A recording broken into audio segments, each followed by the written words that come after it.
नमस्कार, मैं हूं रविंद्र जैन और आप देखना शुरू कर चुके हैं सबकी खबर। अब मैं जो खबर आपको बता रहा हूं, अब मैं इसे खबर कहूं या आम युवा का दर्द कहूं, वाकई हिलाने वाली खबर है। आप इसको ज़रा गौर से सुनिए।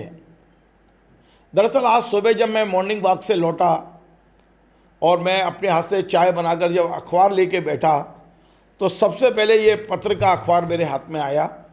और पत्रिका अखबार में यदि आप देखेंगे तो इनके जो ग्रुप एडिटर हैं भुवनेश जैन साहब, उन्होंने भारत के मुख्य न्यायाधीश को एक पत्र लिखा है और वो पत्र पढ़कर मैं हिल गया। ये पूरा जो पत्र लिखा गया है वो हमारे जो प्राइवेट विश्वविद्यालय हैं, जो पूरी ताकत से फर्जी डिग्रियां बांट रहे हैं, बेच रहे हैं, धंधा कर रहे हैं, उस संबंध में भारत के न्यायाधीश को उन्होंने अपना दर्द साझा किया है। ये पढ़ के मैं इसलिए हिल गया हूँ कि जो फर्जी डिग्रियां चाहे वो राजस्थान में पकड़ी जाएं या उत्तर प्रदेश में पकड़ी जाएं, बड़ी तादाद में ये फर्जी डिग्रियां मध्य प्रदेश के विश्वविद्यालयों से भी जा रही हैं। मैं बहुत गंभीर आज बात कर रहा हूँ कि आखिर इस देश का होगा क्या। हम अपनी शिक्षा व्यवस्था को पंगु बना देंगे, खोखला बना देंगे।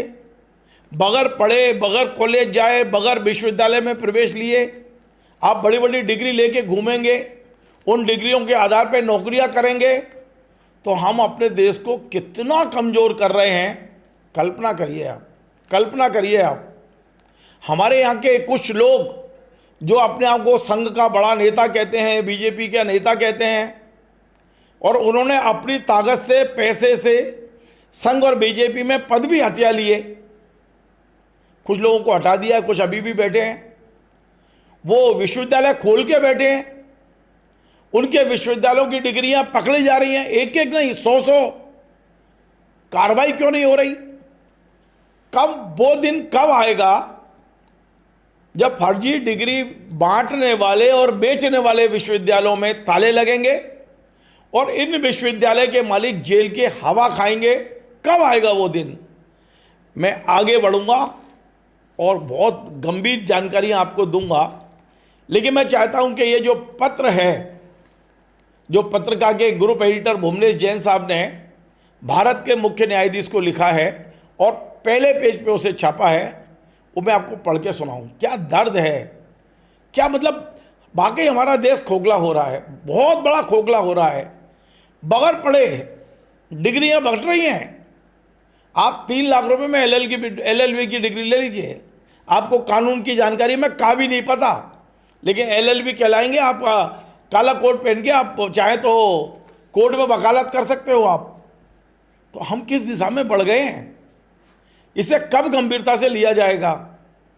चलिए आगे बात करूंगा मैं और बताऊंगा कि मध्य प्रदेश के कौन कौन से विश्वविद्यालय की फर्जी डिग्रियां उत्तर प्रदेश और राजस्थान और साउथ के राज्यों में पकड़ी जा रही हैं, वो भी बताऊंगा।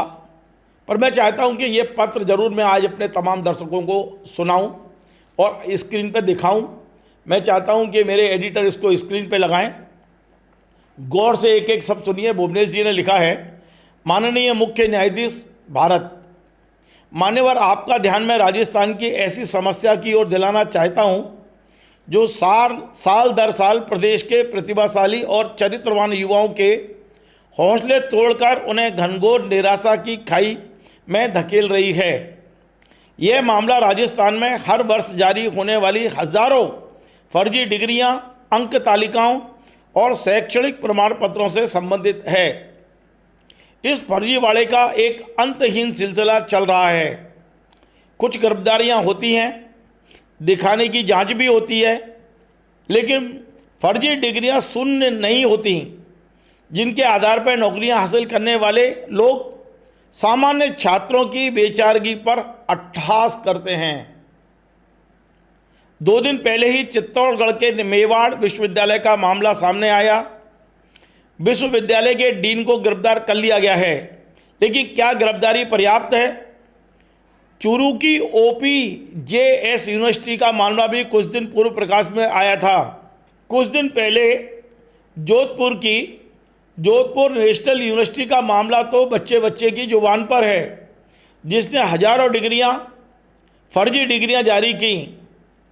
जब इतने पुराने मामलों में आज तक फर्जी डिग्रियां शून्य घोषित नहीं की गई, तो नए मामले में की जांच में तो शायद इतने कितने वर्ष लग जाएंगे, जिनके आधार पर नौकरी पाने वाले अपराधी नौकरियों से रिटायर भी हो जाएंगे। मान्यवर, हमारी ये कैसी प्रशासनिक व्यवस्था और कैसी न्याय व्यवस्था है, संबंधित विभाग के मंत्री के कान पर तो जू तक नहीं रेंगती। संबंधित सरकारी अधिकारी भी अपना अपना कार्यकाल पूरा करके दूसरे पदों पर स्थानांतरित हो जाते हैं।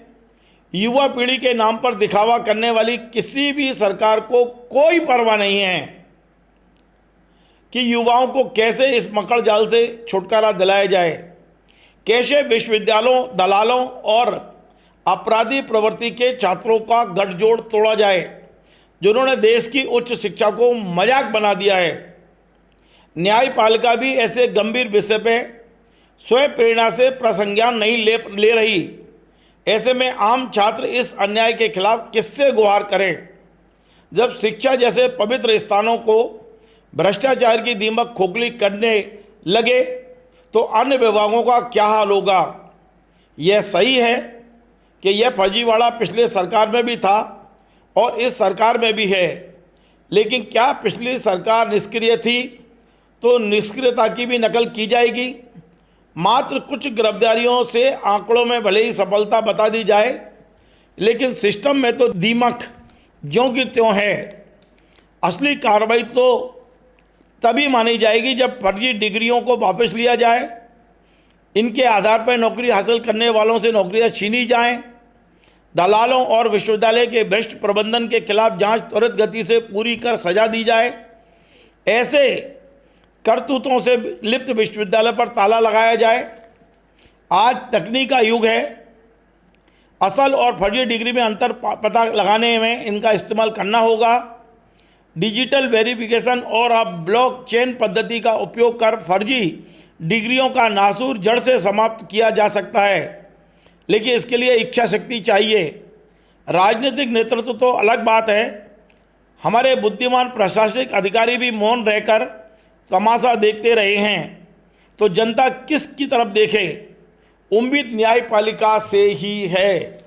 अब ये भुवनेश जैन साहब ने जो लिखा है, आप समझ सकते हैं कितना दर्द है। राजस्थान में तमाम सारी सरकारी नौकरियां फर्जी डिग्री के ऊपर हासिल की गई हैं। अब आप इसका मध्य प्रदेश कनेक्शन सुनिए। राजस्थान में पिछले दिनों जब ये फर्जी डिग्रियां पकड़ी गई, बड़ी तादाद में पकड़ी गई, सरकारी नौकरियों में लगाई गई थी, तो पता चला ये सीहोर के किसी विश्वविद्यालय की हैं। हमारे यहाँ एक बहुत बड़ा एक शैक्षणिक ग्रुप है जो अपने आप की खुद तारीफ करता है, RKDF। उनने तमाम यूनिवर्सिटियाँ खोल रखी हैं, 2-3 यूनिवर्सिटियाँ हैं उनके पास। अब तो भोपाल मध्य प्रदेश में तमाम मेडिकल कॉलेज खोलने की अनुमति भी उनको मिल गई है। और राजस्थान पुलिस ने छापा मारा था, यहाँ के सीहोर में छापा मारा, RKDF के जो डायरेक्टर्स हैं उनके यहाँ छापा मारा। और ये RKDF केवल राजस्थान में डिग्रियाँ दी हैं ऐसा नहीं, इनके पहले भी इनके खिलाफ 3-4 FIR साउथ के राज्यों में हो चुकी है। वो FIR की कॉपियाँ मेरे पास रखी हैं। यानी कि मध्य प्रदेश से कितनी बड़ी संख्या में ये फर्जी डिग्रियां जा रही हैं। अब हम बात करते हैं कानपुर की। अभी 2 महीने पहले 2 महीने भी नहीं हुआ, 1.5 महीने हुआ है, कानपुर में एक फर्जी डिग्रियों का बहुत बड़ा कॉकस पकड़ा गया, पूरा गिरोह पकड़ा गया, जिस पर 1000 से ज़्यादा फर्जी डिग्रियां पकड़ी गई देश के अलग अलग विश्वविद्यालय की। मध्य प्रदेश के छतरपुर का एक विश्वविद्यालय है, श्री कृष्ण यूनिवर्सिटी, उसकी 103 मार्कशीटें पकड़ी गई। वो विश्वविद्यालय आज तक ताला क्यों नहीं लगा, आज तक बंद क्यों नहीं हुआ? मैं सवाल पूछ रहा हूँ मध्य प्रदेश के उच्च शिक्षा मंत्री से, क्या मिली भगत है? और मैं आपको ये भी बता दूं कि कृष्णा यूनिवर्सिटी के संचालक अपने प्रभाव का उपयोग करके राष्ट्रीय स्वयंसेवक संघ की जो सबसे प्रमुख संस्था है भारतीय शिक्षण मंडल, उसके प्रांतीय अध्यक्ष बन जाते हैं। वो तो बाद में हम लोगों ने खबरें चलाई और भी कोई सूचनाएं मिली होंगी संघ को, तो उन्हें उस पद से विरक्त किया गया है, अलग किया गया है, जैसी सूचनाएं मुझे मिल रही हैं। आप देखिए ये लोग, ये जो गलत काम करने वाले हैं वो कितनी जल्दी राजनीतिक संबंधों का सहारा लेके और वो अपने कामों को ढकने की कोशिश करते हैं। इसी कृष्णा यूनिवर्सिटी की ने भोपाल के पास आर्यावर्त विश्वविद्यालय बनाया है सीहोर में। कितनी मिली भगत है, मैं सारी खबरें चला चुका हूँ, रिपीट नहीं करना चाहता हूँ। लेकिन एक जानकारी और बता देता हूँ कि अभी गाजीपुर शायद उत्तर प्रदेश में, वहाँ भी कुछ एफआईआर हुई है नकली मार्कशीट को लेके। उसमें भी 25-30 मार्कशीट इसी श्री कृष्ण यूनिवर्सिटी की मिली हैं। तो ये लगातार फर्जी डिग्रियों का काम मध्य प्रदेश से हो रहा है।